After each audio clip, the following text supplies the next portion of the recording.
Hello one and all. Today we get to know about the step of HPLC. Separation is the next step of HPLC. The separation occurs inside the column as the sample moves through the column with the mobile phase. Sample components are separated based on their interactions with the stationary phase.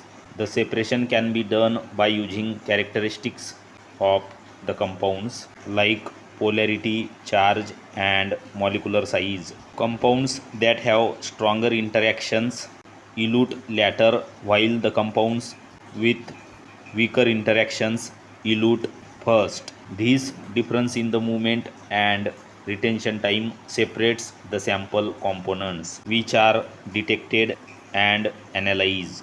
If you are new on the channel, please do subscribe and share with your friends. Thanks a lot.